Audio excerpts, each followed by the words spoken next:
Right, guys. Let's start Cypress.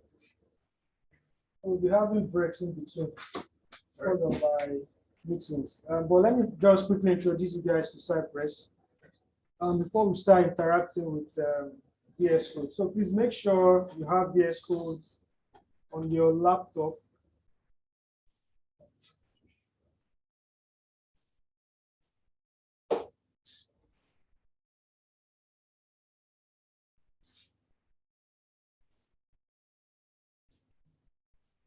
Yeah, so Cypress is a free open source automation tool, meaning it's free. You can download it and you are not paying for it. And it's written in a JavaScript language. So to get started with Cypress, it's recommended that you have experience with JavaScript, but nevertheless, you can pick it up without knowledge in JavaScript. But for you to be well-grounded and be a good 10 over 10, you might need to learn some JavaScript programming language. So yeah, so it works with a test runner, which you are going to see for those that have not seen. Then, so I'm going to take us through some basics, prerequisite and things you need to install on your system for you to have Cypress running. So the first thing is your node installation. So for those of us that are familiar with NPM packages, if you go to NPM website, you see different types of packages. For you to use those packages, you need to install node on your system. So an example of a package is Cypress. You're reporting to your framework, Mocha, Cucumber. So we have different types of NPM packages that you need to work with Cypress. Let me just show you what that's saying.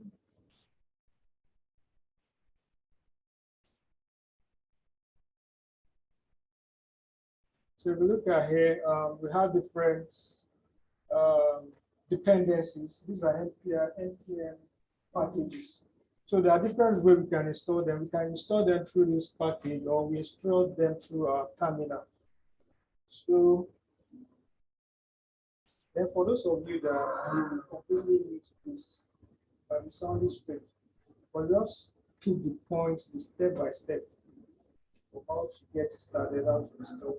You need to note it down, but I'm trying to record it with you anyway. And you get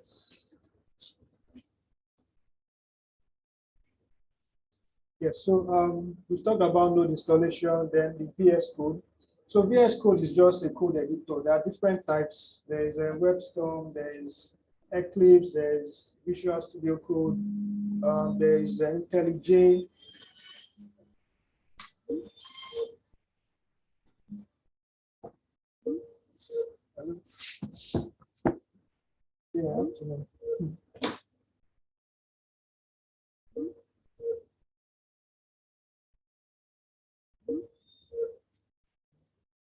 Yeah, no, she was an intern and worked with us for a period of time.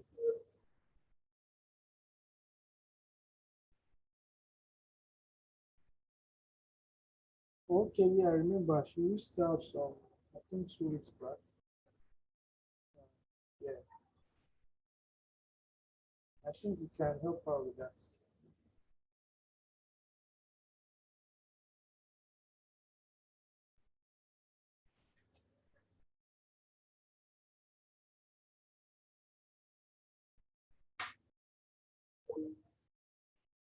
Okay.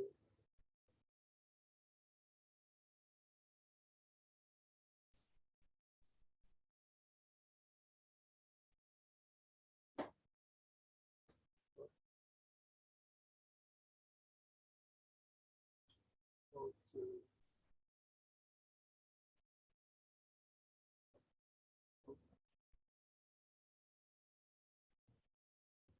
Okay, so let's push. Um, Yeah, so the next thing is to install your VS Code. So I'm explaining different types of editor. Actually, you can use other types of editor, but for Cypress, I think VS Code is quite easy and has almost everything. Then, so once you have all these prerequisites or tools, everything set up, the next thing is to install Cypress on your desktop. So there are two ways you can download the Cypress UI, or you install it on your terminal, on your projects inside your editor. Yeah, your VS Code. So you can install Cypress on the terminal for this editor, or you go through this route. But the route we all follow is to install it on our editor using our terminal. So then the next thing is to come up with your test. So we use Mocha for our tests, Mocha framework. So it's a JavaScript-based framework. And finally, your test runner. So the same Cypress you installed here has a test runner that you can launch. You see the UI and your browser. And then next is your locator. So what this locator does is it helps you from the name locator. It helps you locate different buttons, interaction with your browser. So how does your Cypress scripts interact with your browser? It's via locators. So we have different types of locator. For example, if I want to click on a row today, I need to get the locator for this button and insert it in my Cypress script so that when I run it, it launches this page. It's going to look for that locator and perform an action. So we have different types of actions that you can perform. We have a click action, the type. So if you look at your mouse and your keyboard, those different actions that you can perform, like scrolling, clicking, typing, move to, wait, all those kind of, there are different actions on Selenium that you can use for your scripts. Okay, so that's any questions so far? Then finally, assertion. So a good script must have an assertion. So assertions are the validation steps to determine whether a specified step or automated test case is succeeded or not. So what I'm trying to say here, assertion helps you validate that this step I took is actually a pass or a fail. So I'll give you an example. If you write a script to log in on, say, conga.com, you enter your email, you enter your password, and you click on the login button. If that's where your test script stops, if you run it, it's going to say your test passed, whether it logs you in or not, whether it takes you to your home page or not. It's going to tell you that it's a pass because your script has actually achieved the login. But in reality, there's situations where you don't get directed to login page, maybe due to server error or something else. So we use assertions to validate that the steps we took actually succeeded. So on your test script, you need to be adding assertions. I'm going to show you all that too. These are the things you need to get started with your Cypress. So let's jump on our VS Code. So for those of you that have Cypress, you can play around this.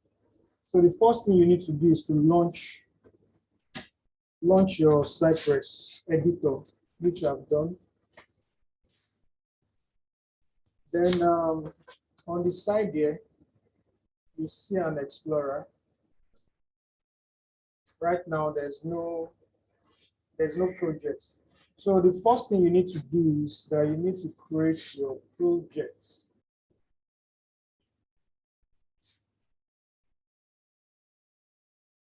So step one,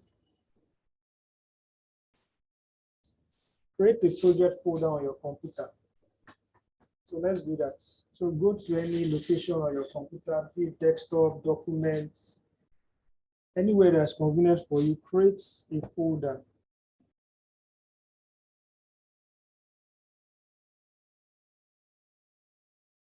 So for me, I go to my desktop, I create a new folder and I call it Cypress. Oh, oh,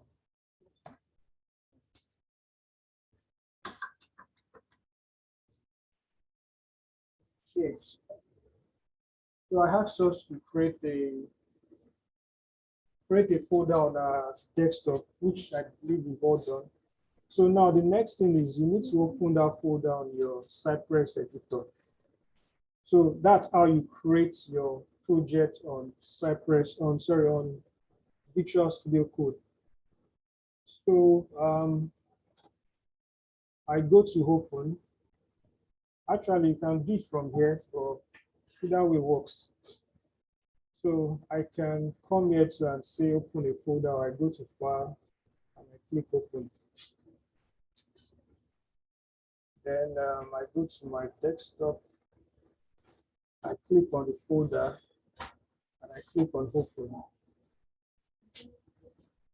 So now I've created a project on Cypress. Sorry, I can't see your screen. Oh, sorry, let me fix this. Here's my, okay.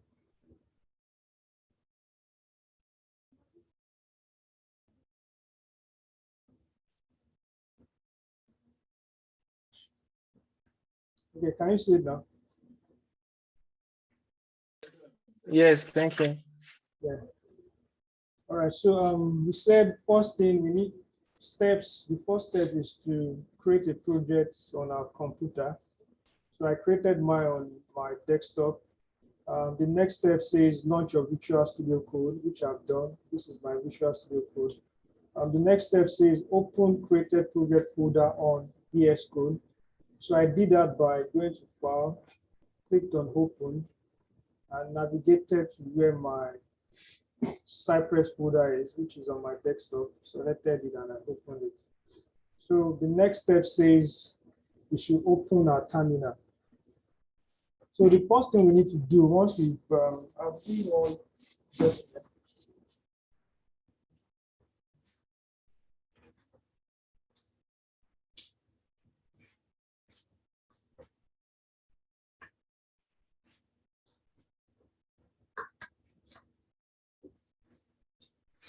Okay, so if you are stopped or you need help, always simplify. All right.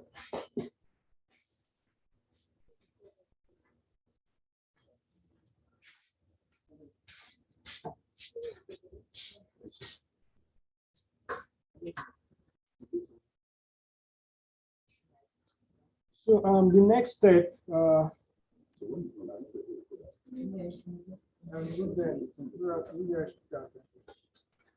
the next step is step 4, which is to open your terminal. So on Windows, it's your command prompt. On Mac, it's called terminal. So we go to terminal and new terminal.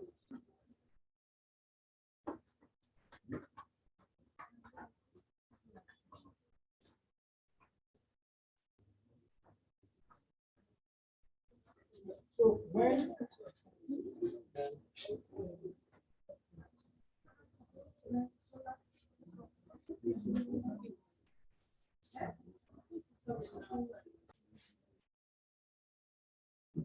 okay, so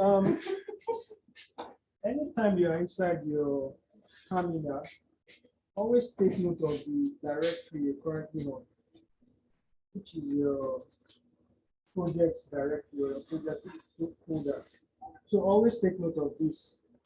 And if you're in a different directory, you do something, you create your project in a different country or different space. So I said the first thing we need to do is, the next thing we need to do is launch our terminal. So it's on this terminal you can install your Cypress, you can run your Cypress script, you can install it here, you can run it here, you can debug it here, you can do so many things on this terminal or your command prompts. So for those of you on Windows, if you type CMD, it can pop up for you on a different window, or you can use your editor for your command prompt or your terminal. So now the next thing we need to do is we need to initialize our project. So initializing your project helps you create a package.json file that contains, how will I explain it? It's like it contains the things about your projects. Our class is divided. Felix, essay, everyone, please let's pay attention. So you need your npm. So I said the next thing is to initialize your project using npm init. What that does, it creates a package.json file that contains things like your dependencies, your scripts, about the authors, your gits. So it has so many information that you can provide on it. So remember when I showed us this, I said it has test script. So this is your package.json file that npm init just for. So to do that, you need to type this code npm init and press enter. npm space init and press enter on your keyboard. So you do that on your terminal. npm init and press enter. So when you press enter,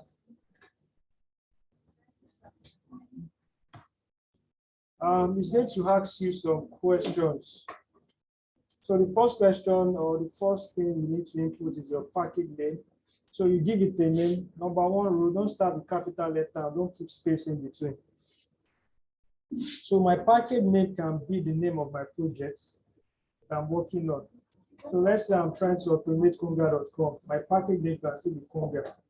So here I can use something like Cypress. Does it support? Let me try the Cypress class. Okay, so you can use iPhone to separate your words, but don't put space and don't start with capital letter. Soon accept it. So now I've entered my package name. I made mine Cypress class. Like I said, you can use the name of the project you're working on, maybe Conga automation. Now, the next thing it asks is the version. We leave that one like that by pressing enter. Then your description, you can leave it blank or you say Cypress, Mocha. I press enter. Then the entry point, you leave it like that, you press enter. Test command, you leave it like that, you press enter. Git repository, you can leave it to you press enter. Keywords, enter. Author, you put your name. You have to be. And you press enter. License, you leave it like that. So once you are done, it asks you, is this okay? You type yes and press enter again.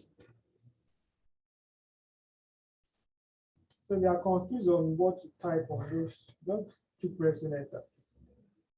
If you don't know what to just keep pressing enter. NPM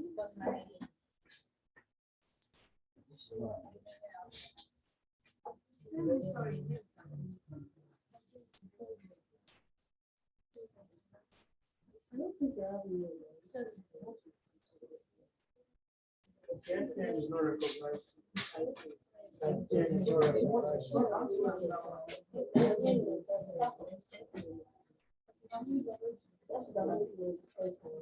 So for those of you getting NPM not recognized, you need to install Node. So it says here, I made mention that we need to install Node on our laptop. So npm runs on Node. Can I just download the node in the DS or just has to be on a laptop? I think it's better if it's on a laptop. Just do Google Node installation. I do not download and stuff. You download and install. So let's see. So yes, once you press OK, and you ask, is this okay? You type yes and you then press enter. It creates the package or JSON file for you. So if you open the package or JSON file, you see all those details you've entered. So whether you fill it here or not by pressing enter, you can still come back here and fill in the empty spaces or make some modifications.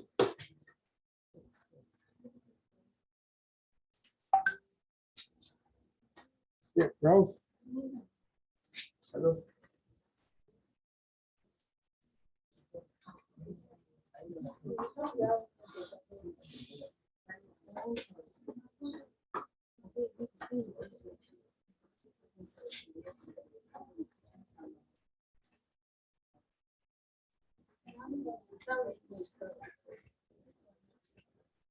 Yeah,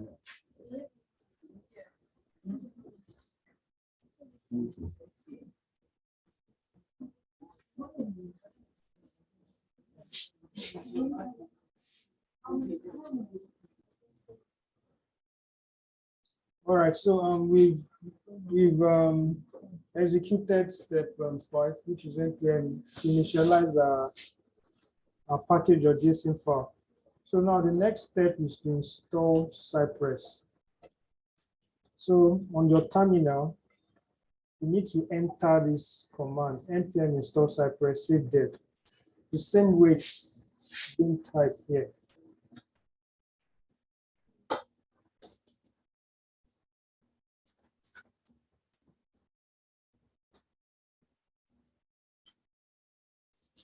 Yeah, so npm install Cypress save dev.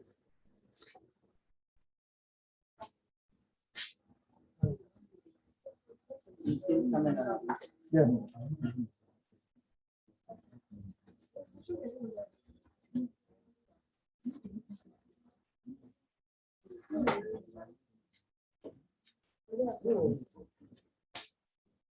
Okay, so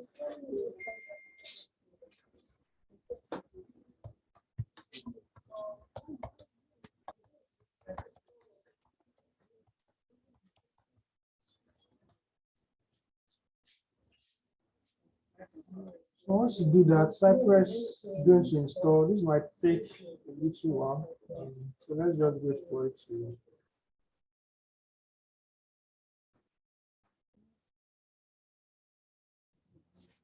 So once you've installed Cypress, the next thing is to verify that your Cypress is installed. Ideally, you should see it here, but it's not showing. So one way you can make it show is to run npx Cypress open. To run this command npx Cypress open.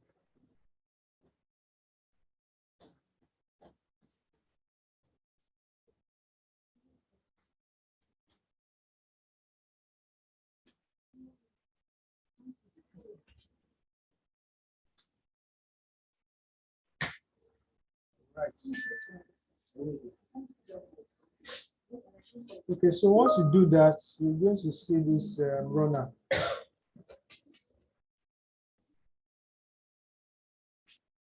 So it shows that you've installed Cypress and your Cypress has launched. And you can start writing your tests.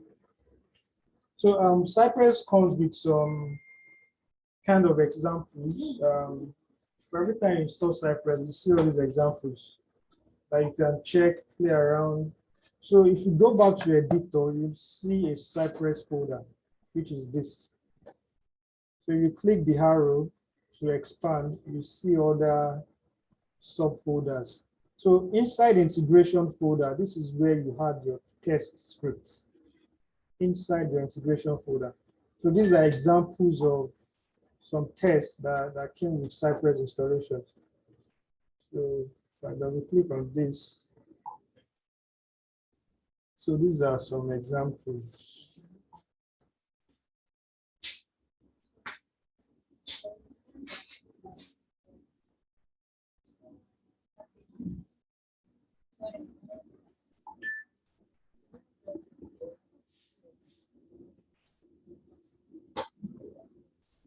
I guess we are all yes.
Some of you are going to get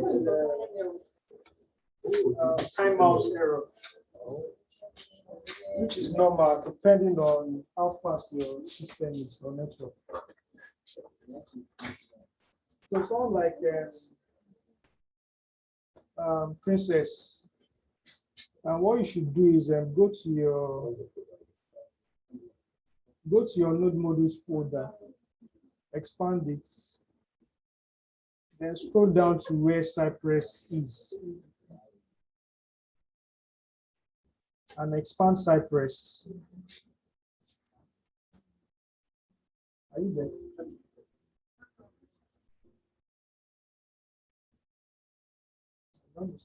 No.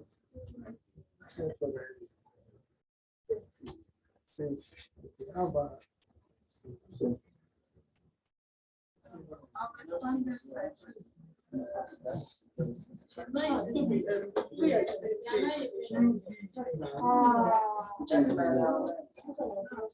this says, are you there?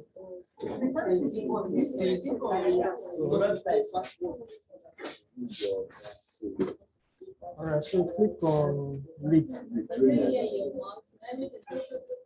Then click on tax. Then open verify.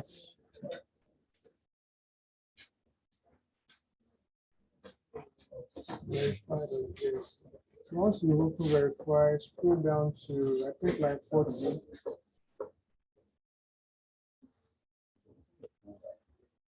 Let's see. Oh.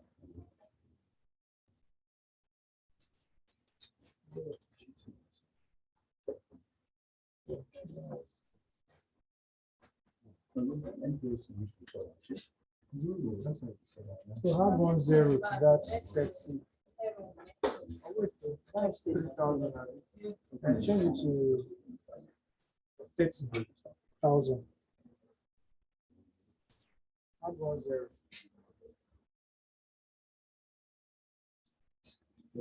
I think that's 300,000.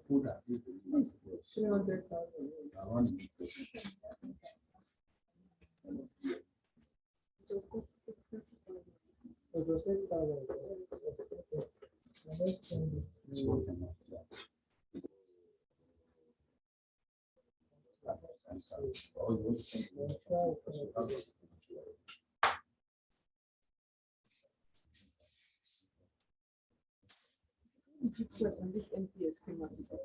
Okay. Okay,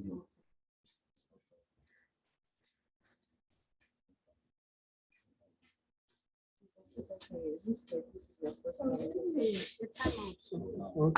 you're having some issues was having. So one, the first way to troubleshoot this is to improve your timeout from you.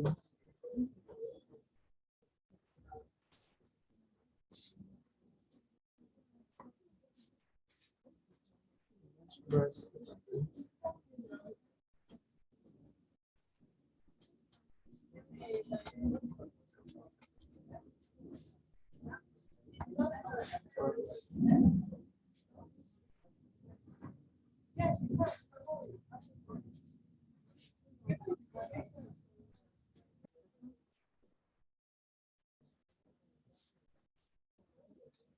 So now we've installed Cypress, and the next thing to do is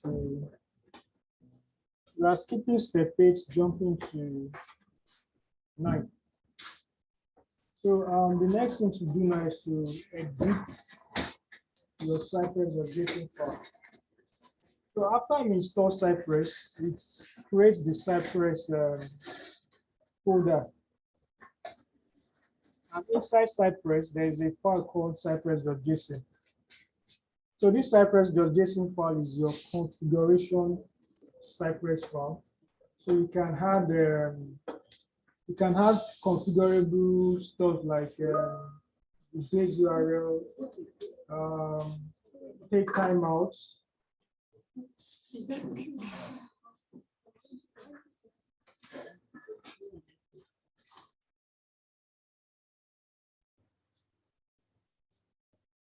Okay, so I was explaining the Cypress.json file. So I said after you install Cypress, you also create this Cypress.json file, which is your configurable file.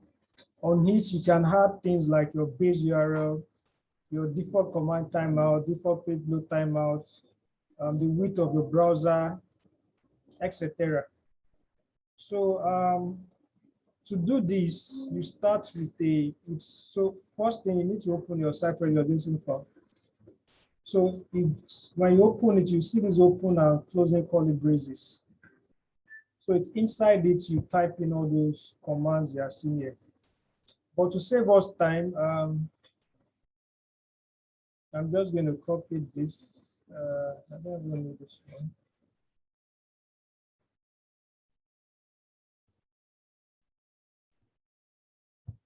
So to save us time, I'm just going to copy this out.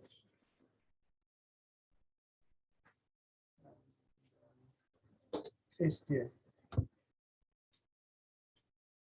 Sorry, I need to delete everything first, then paste it inside. Are we all on Slack? No, no.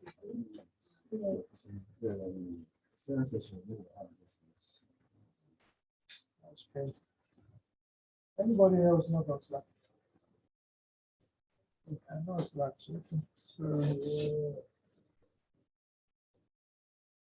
So I'll drop this on general. You can go copy it from general.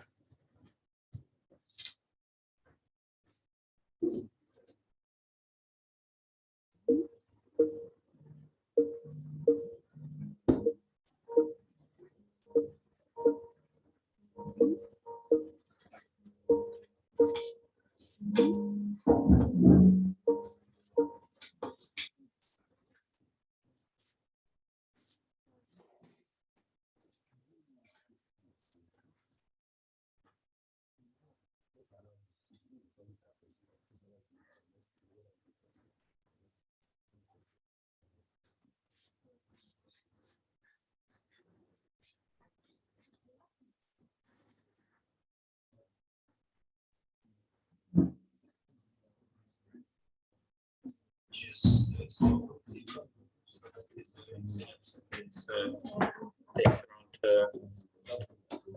bit over 10 minutes, I think, to get some queries that we want, like for the, it should do it like for the whole data set, like since it has data since 2012 till now.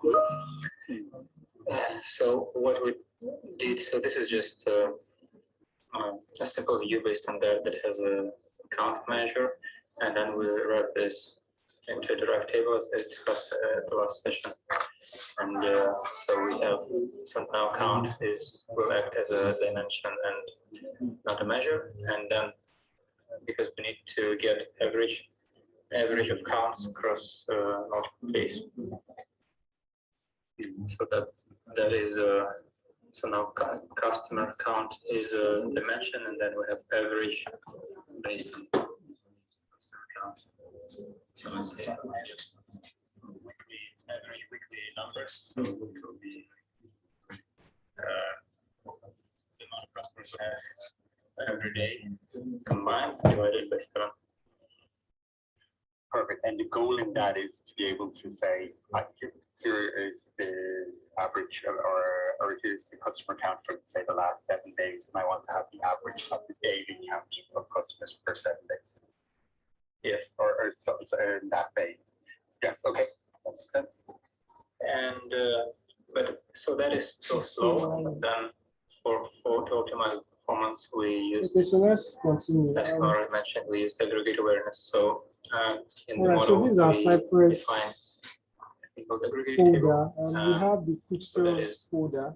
We have 3 of them. So inside because here, you we can include it by store day, by your week, selector by file. month. So I have 3. So in my own case, I can tables, create and a then new look file. I'll call it Automatically picks which selector she thinks is most suitable whenever the the query is JS. performed. So So remember when I talked about locators, some kind I of, want to interact with your for browser. example, I have You can store your locators inside this selector.js file. So the next is your integration folder.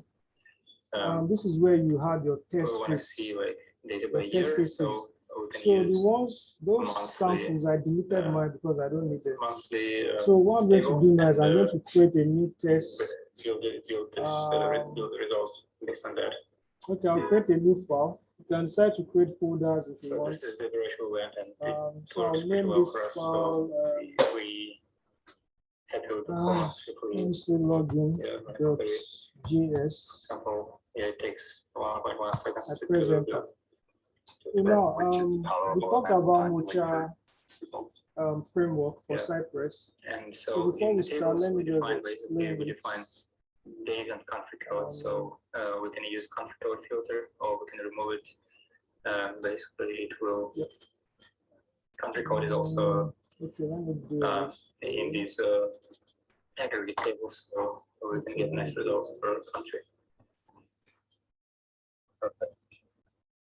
So that makes sense. Is this the solution for issue? Yes, so it does. And just to check, I suppose the couple of things that would pop up for me are just the methods in which this is being done, and to make sure that it's as performant as possible, that it works as you want it to, and everything makes sense. In it, you have, let me just, can I jump into the instance and kind of run through how the usual standards we have for implementing aggregate awareness tables, and a couple of the other options that might be available as well. This seems to work perfectly well, so we'll just make sure that it's as performant as possible. Yes. So I'd like to share my screen. So Here. so now I've created my login file,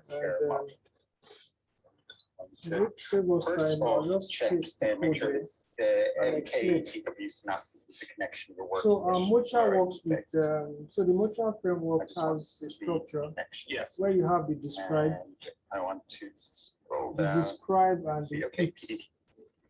So the describe is you use it to just give a description of what you are working on.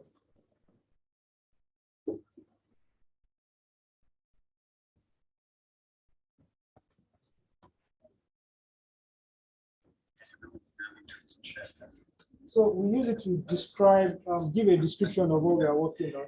So in my case, I can say, Okay. when I'm looking through customer care, I see my I'm on connection the that's been specified. I see our login page. it's quite good that you So use before Cypress. then, we had this, Have our which is the core customer import. interaction. We are So line one, what line one does is we use it to import our selector.js file inside our test scripts. So for every test script you create, you need to import the selector.js file, because if you don't, there's no way this file will be able to interact with this. So you need to import it to line one code. So I am going to just let me quickly do this. that I might have in my branch. Your project. That's branch note.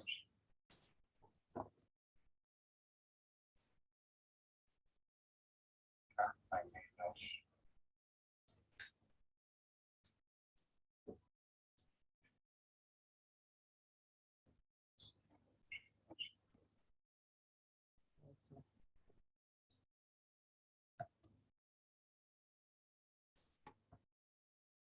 Some colon changes from production. We should have done the same.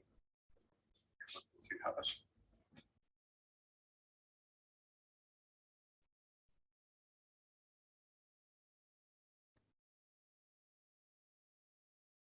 Oh, my constant is not. Also create a new branch from the main because we already merged it into main. Oh, let me just see. Yes, I see. I'm sorry, I'm in the wrong branch.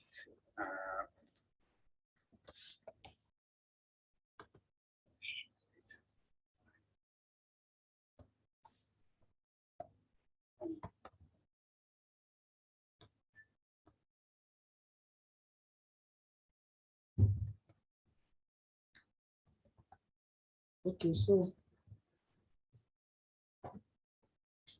one thing about framework is how neat your code is, how well arranged your code is also matters. So what I've done here is, or what we normally do, we try to separate our selector by pages.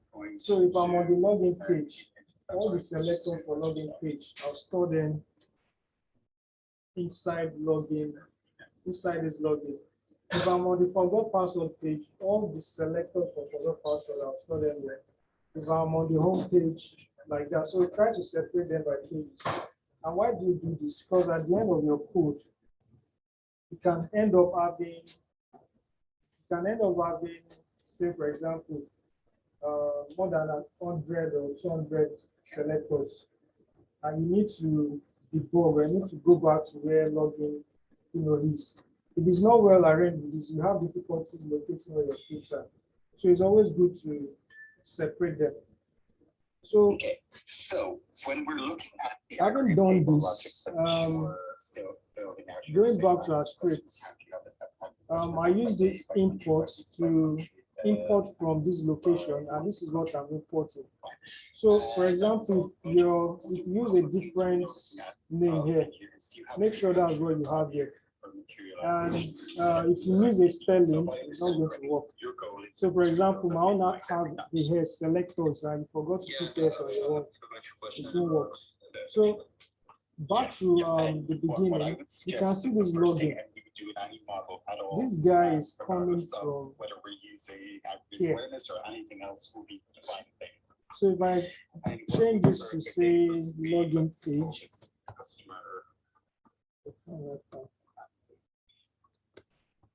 if I change this to login page, then I need to import login page on my script. So what am I telling my script? That when you go to that selector.js file, go for login page and pick the selector. So which site are we using, sir?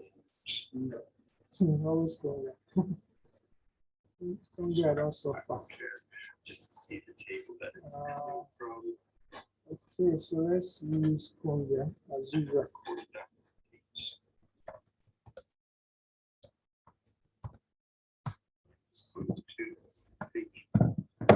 It's queried here, that is just a little bit.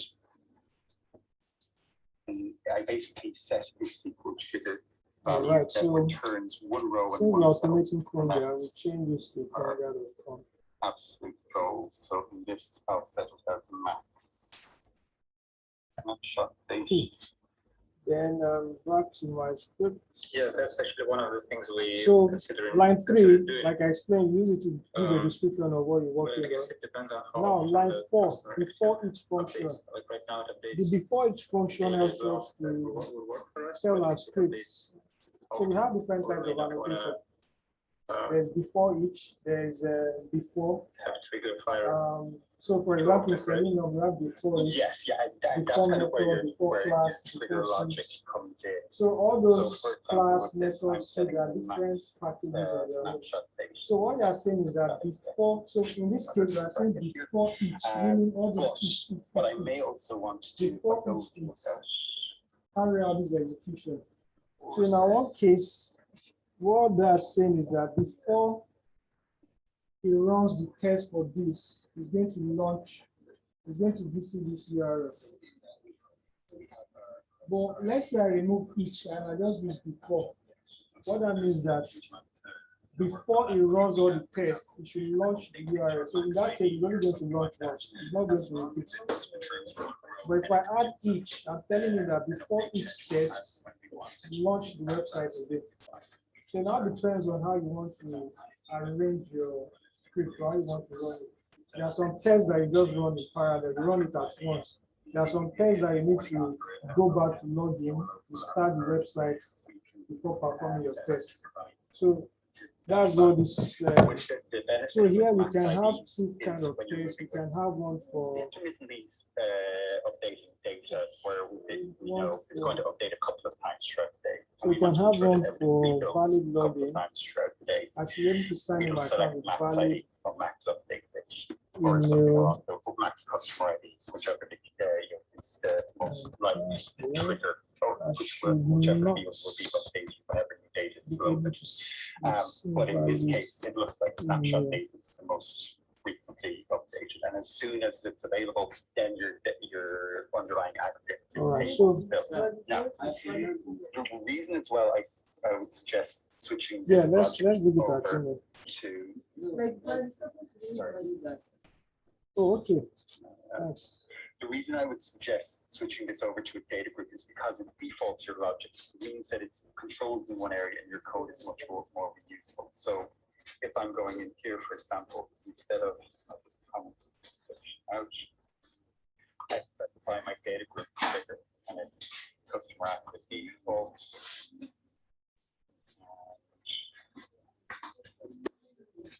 Again.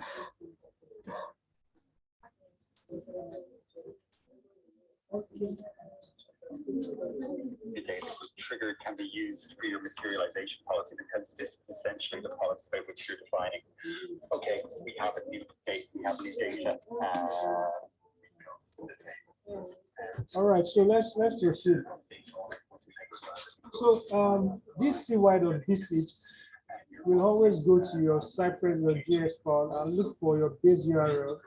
So whatever you input here is what your cy.visit record. So we have conga.com. For example, let's say there's another page. So let me give another trick to cy.visit. So let's say I'm on the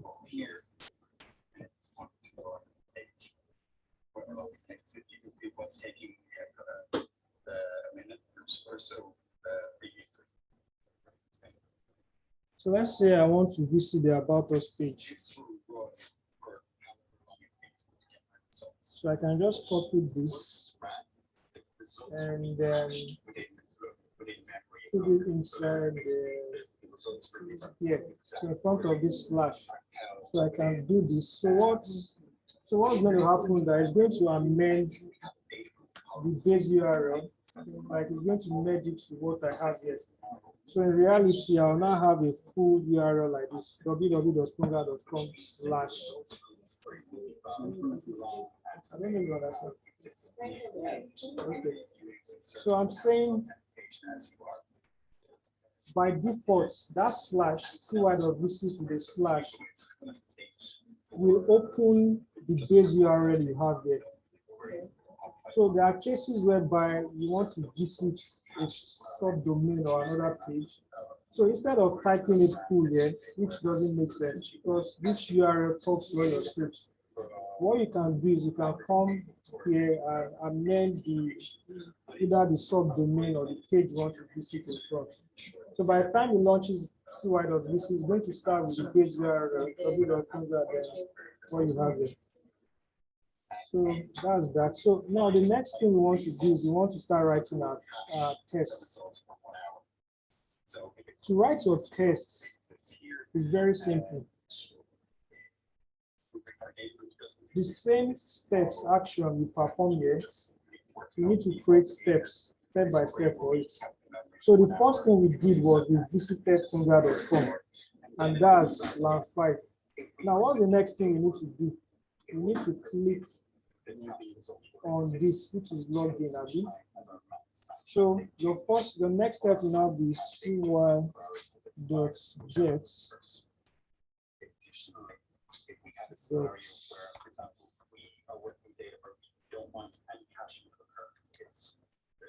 Then let me do this login. Let's do this.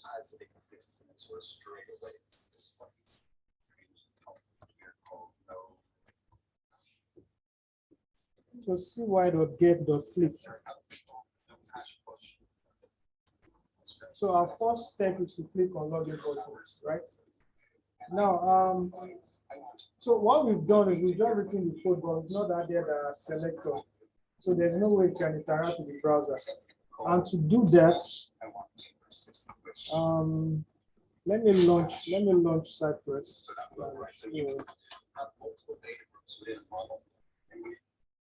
And you associate it with entire by default across the entire model or specifically within. So I have my login.js. That makes sense. And for your materialization for any aggregate tables, Okay. I would definitely suggest that you use a good trigger over a single trigger value, just because it's visibility. It standardizes and interlocks your cache and your routine and type of table. Any questions just on caching that aggregate so far?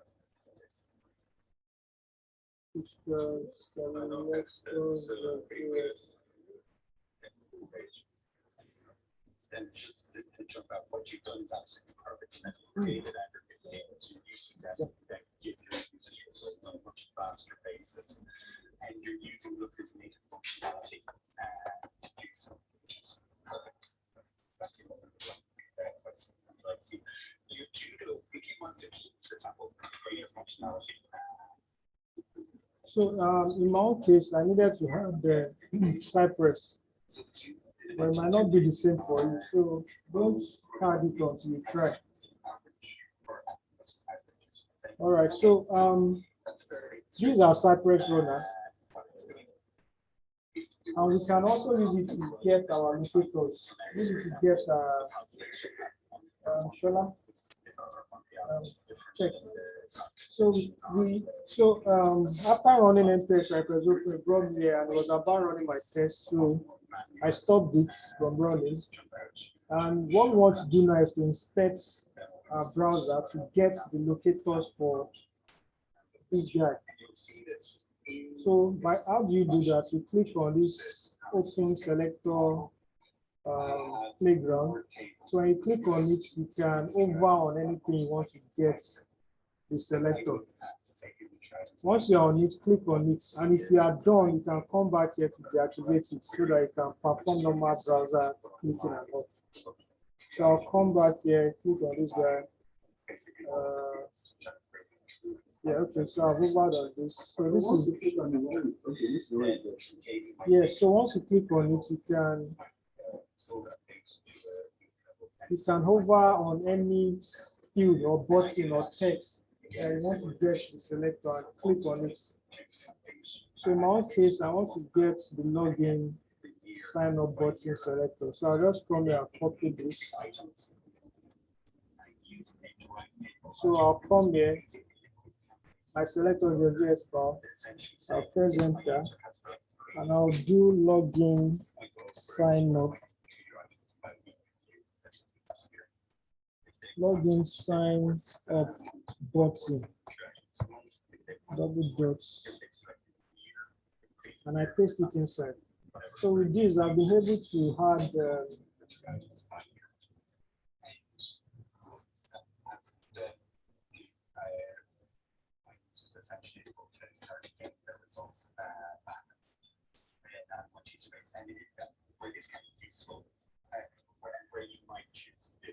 so with this, I've been able to add my.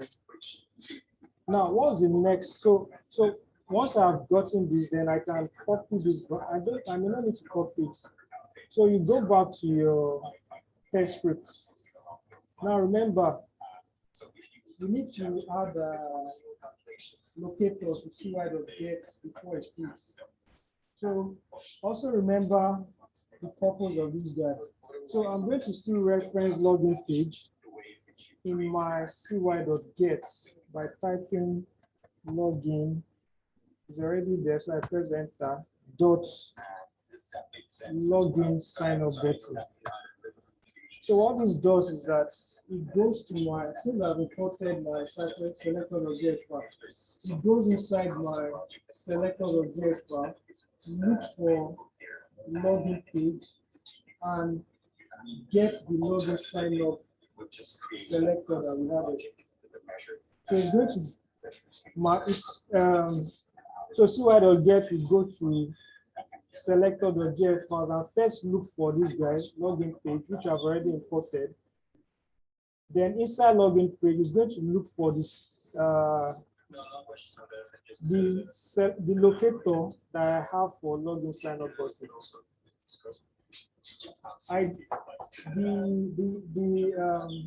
Let's say the beginner's way of doing this is by just putting this directly inside my code. It will still work. So if I copy the what's it called, the locator and paste it inside there with double click, it will still work. But in cases where, for example, this login page now, I replicate it on like 10 different tests, and tomorrow the locator changes because it changes. I need to update it. What that means is that I'll need to update it 10 times on all my scripts. But to save all the stress, all I just need to do is come here and make the changes or add the new locator. Everything will be fine.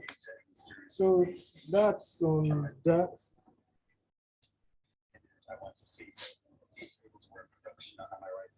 Okay, so now after we click on login, it brings us here. So how many steps, you can even help me out, how many steps do we perform for us to log in? How many steps for us to click on, including clicking on login?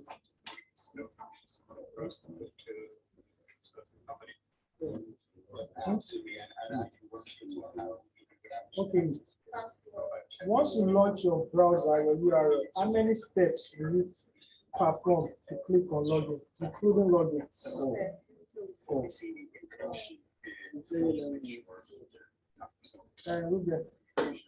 Three. Yes, sir.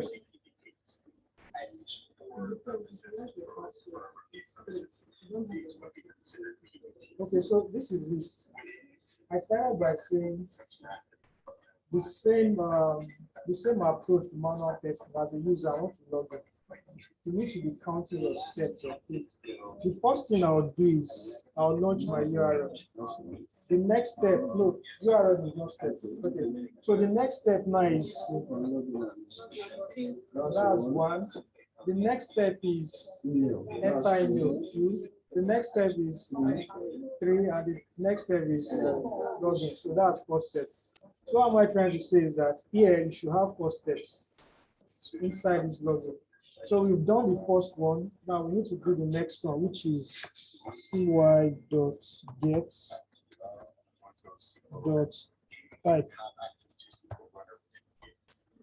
Now remember, this time around we are typing, we are not clicking. That's another action. Clicking is different from typing. So for email and password, we need to type. So to do that, this is how we go about it. You first of all do the cy.get the locator, and then you type in something inside. So to do that, we come back here. Where's my Cypress?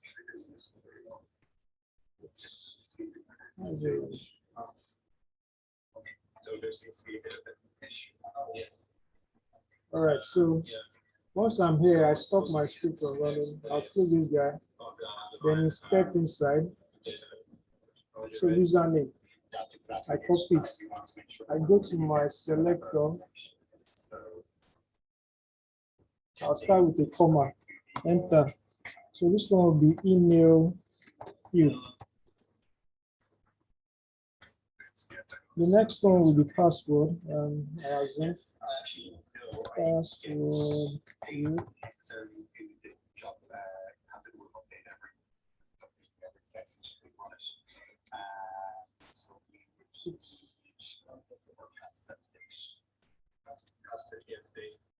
Okay. But to be sure, let's just be sure. So yes, password. So the last one is login button. Let's copy this too. From here, start with a comma. Login button.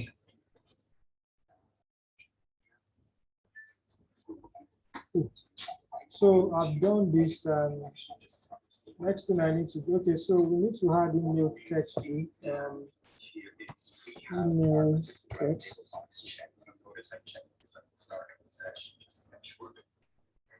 I'm saying email.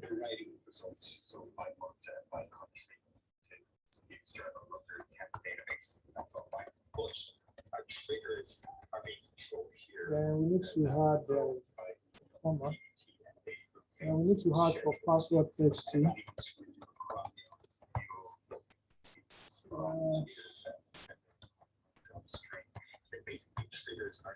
Okay. So once I've done this, I see. I go back to my login. So I need to create this text. So for login, to enter email will now be login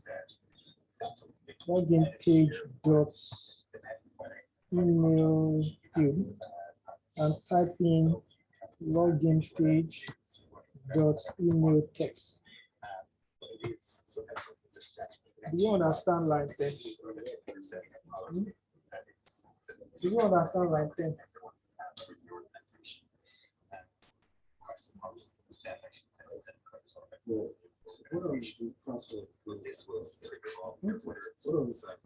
Yeah, we do that. So remember, this gets goes to your browser and gets that locator. Now in line 9, we get the locator and we click on it because it's a button. For line 10, you are not clicking, you are typing it. And if you are typing, you need to provide the data, the text that you are typing it. So cy.get gets the email field, and .type types in the email, user's email text. So same thing applies to password.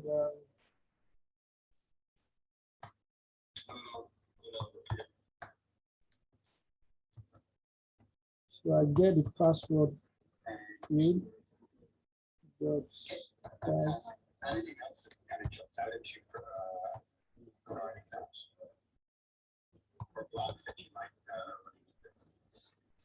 So after that, then I need to click on the login button.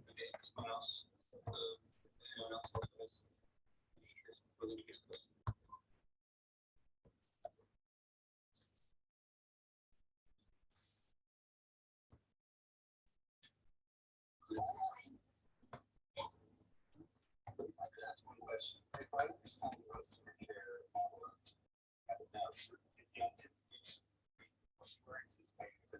users are jumping from day to week to month use on the data. Okay, so that's a pass. Now, what we've tried doing is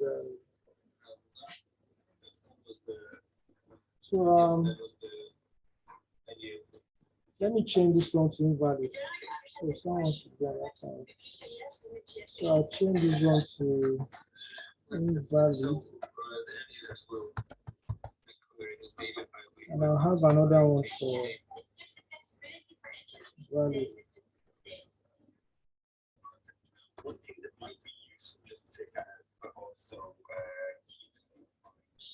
is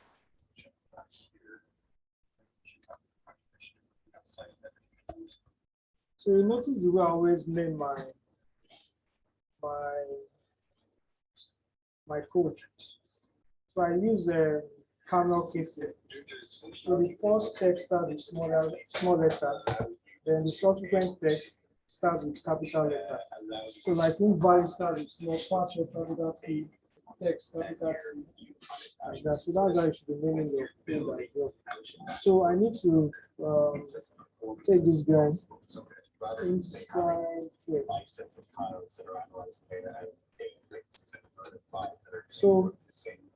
So this, I think this one should be okay. This one is bad. I think invalid should come first, then followed by valid. So I don't want to retype again. I'll just copy all this, paste them here.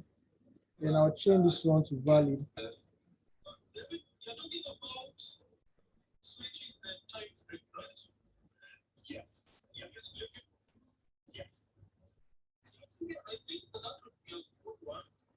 So remember we talked about assertions too.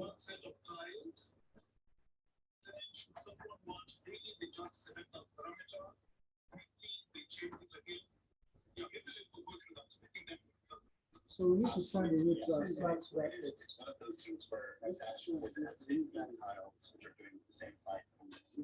The second one, no, I changed it. I want the first one to be invalid. Not the second to be valid. Now you can see that two tests pass. Whether it logs in or not, it's the same pass. That's where assertion comes in. You need to assert something to be sure that there's an error from invalid, and when it logs you in, there's also something to assert. So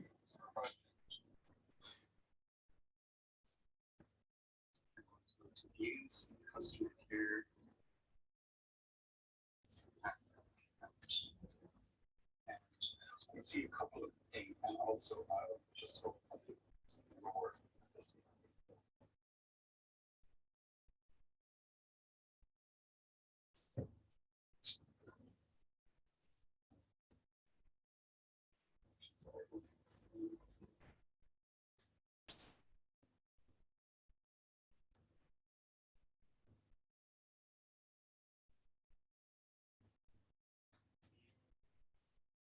This we have a connection with the recorded on stakes because right is hatched. And it is we have it at various time frames with date month, quarter, year, and also the raw timestamp as it exists unedited in your source database.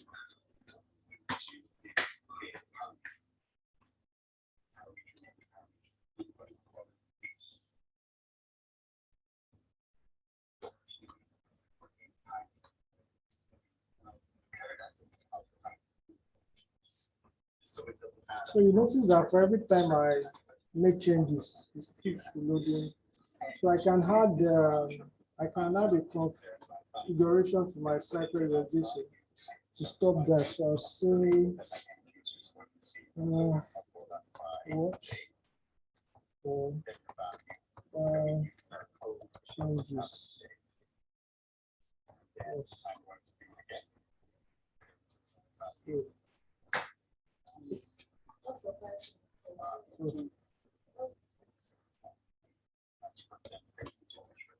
So I said, you notice that every time I make a change, my Cypress script start running.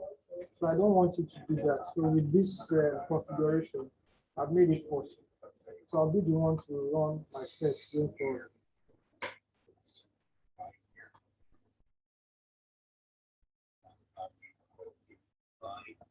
So you can check all your configuration settings here too. Go to configuration, you see your base URL, everything here. Okay, so see that that's the roaming field that exists called date granularity. And when I select on it, I have my options by date, by year, plus doing anything yet. Make any changes in any way. So once more, I need to do in order to use it.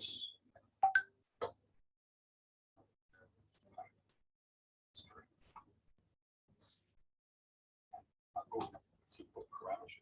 And within it, again, I'm going to use a template within Booker, which allows me to basically substitute values throughout. So to do that, I'm going to say if this will else statement such as this.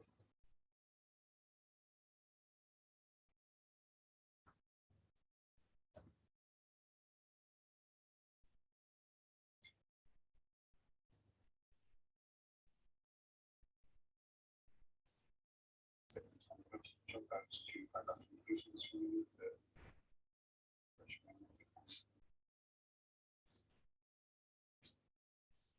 So let me get the assertion for this. You can either copy it out or I like to inspect my system.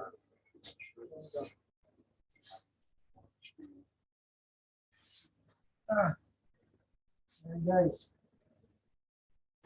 I stood up for how many hours now? And I'm sweating internally. And for you people to know this thing, anybody that will not commit, you be friendly. Because they don't like me. So, well, I'm just encouraging you to get it done. Is equal to date, then you'd submit recorded at date. Otherwise, if they couldn't projects recorded at which I know.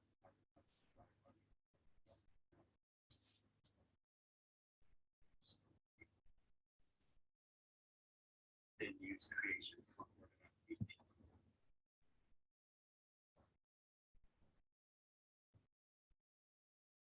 Otherwise, if there is a, let me see here, recorded at week.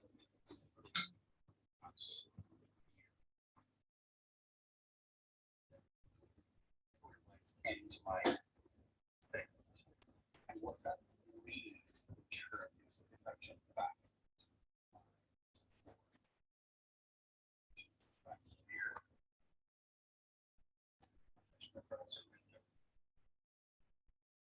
I can select the average customer active and the granularity as I go to the field. If we look at the so I want to copy out this text. And you can see that this is currently set to be recorded at the So now I had the when I select it by week, okay. this code changes. Let me just press this here.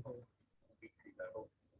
When it changes by a year, it's a year function wraps around it, essentially enforcing those matches, which So I need to get the locator for this error message.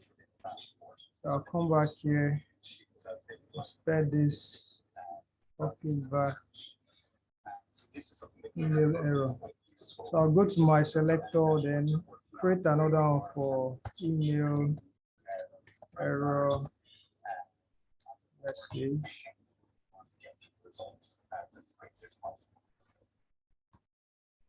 Yeah. So inside my scripts, I'm going to change this to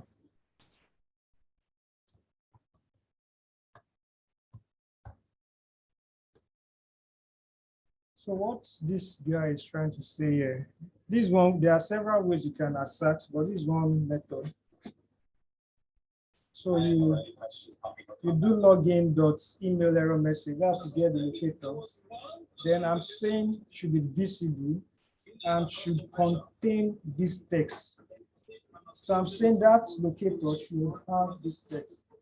So I can decide to put this text inside my selector and have it the same way we have it here. But I decide to go this route. Anyone works. You know? So to me, it's a one-time thing, and I don't need to put in my selector. Yeah, so yeah. So let me rerun this test.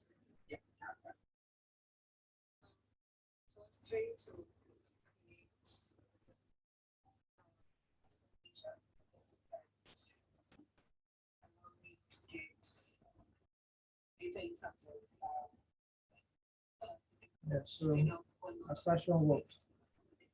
So we do the same for valid login. I'm sure we all have things that account. We all have that. Who doesn't have? Where do you shop?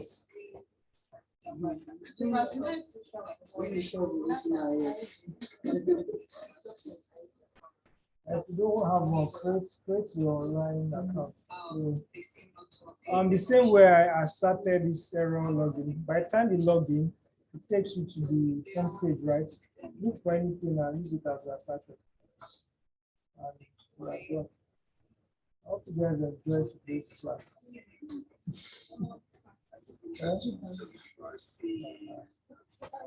So, any question?